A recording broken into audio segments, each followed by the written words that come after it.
आपण समस्ते तो सीएम किसान अप्लाई करिथिबे जेहेतु एप्रिल 30 तारिख रे मिलिबाकू जाउची सीएम किसान रो पेमेंट।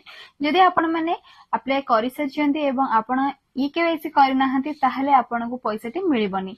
तो आपण माने किपरि आपनको मोबाइल माध्यम रे ईकेवाईसी करिवे ता मध्य मो ए वीडियो माध्यम रे आपण मानको जणाइबे। ता पूर्व कहि रखुची नमस्कार जय जगन्नाथ मो दीप्ति स्वागत करूची मोर ओडिया शिक्षा चैनल को। जदि आपण माने ए पर्यंत चैनल को सब्सक्राइब करनाहंती चैनल को सब्सक्राइब करि साथे थिया बेल आइकन को प्रेस करनियंतु जा फଳରେ मोर एपरि वीडियो नोटिफिकेशन सर्वप्रथम आपण माने पाई परिबे एवं ए वीडियोटी शेष पर्यंत देखिले आपण माने जानि परिबे कि वीडियो रे आपण माने जदि चाहउछन आपनकर अप्लाई रो पेमेंट लिस्ट आपण स्टेटस चेक करिया पे सेटा मध्ये आपण माने चेक करि परिबे। तो चलन एबे देरी न करी वीडियोटी को स्टार्ट करिबा। प्रथमे आपण क्रोम ओपन करिवे। ओपन करि सारी गूगल सर्च बार रे जाई सर्च करि नेबे सीएम किसान पोर्टल। तो आपण एटा देखंतु एपरि टाइप करला परे सीएम किसान पोर्टल तार वेबसाइट मध्ये ओपन हे जिवो। वेबसाइट ओपन हैला परे आपण फर्स्ट लिंक रे क्लिक कर नेबे। क्लिक कर सल्ला परे आपनक सामने रे एपरि पेज टी ओपन हे जिवो। तो देखंतु आपण एपरि जदी स्क्रीन आछी आपण सिटी क्रॉस जगह रे क्लिक करी काटि नेबे एवं एठी देखंतु आपनक एपरि पेज टी देखा जिवो। तो आपण सिटी चासी पंजीकृत उपरे क्लिक करला परे देखंतु आपनको एपरि शो करिवो। आपण एठी ईकेवाईसी आपनकर ओटीपी एवं बैंक डिटेल्स राशन कार्ड ए सब जिंस अछि कि नै से सब मध्ये आपण चेक करि परिबे एवं तळे थिबा ऑप्शन टिक करी प्रोसीड उपरे क्लिक करनेबे। देन आपनको देखंतु एपरि ऑप्शन देखा पे मिलिबो। एठारे आपण रजिस्ट्रेशन करि परिबे किंतु आठु बेटर हबो आपण जदि कोनोसी एसएससी सेंटर बा जनसेवा केंद्र रे जाके अप्लाई करि परिबे। तो देखंतु एटा मो देखै देले आपनको एठु बैक करला परे आपनको होम पेज को जिबा पय पड़िबो एवं होम पेज रे आपण सेठी देखंतु देखै दोछि एठी होम पेज रे आपण सेठी क्लिक कर नेबे।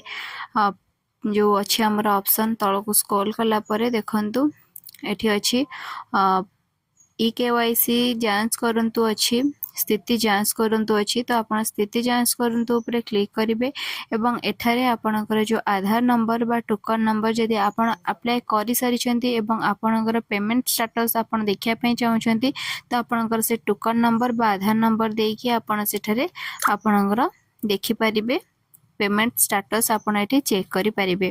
तो देखंतु एपरि आपनको चेक करिवार अछि आपण एठी आपन डिटेल्स चेक करि परिबे। तो ये देखो फुल डिटेल्स आपनकर एपरि पळे आसीबो। तो आपण ए माध्यम रे आपनकर डिटेल्स बा पेमेंट स्टेटस आपण एठी देखि परिबे।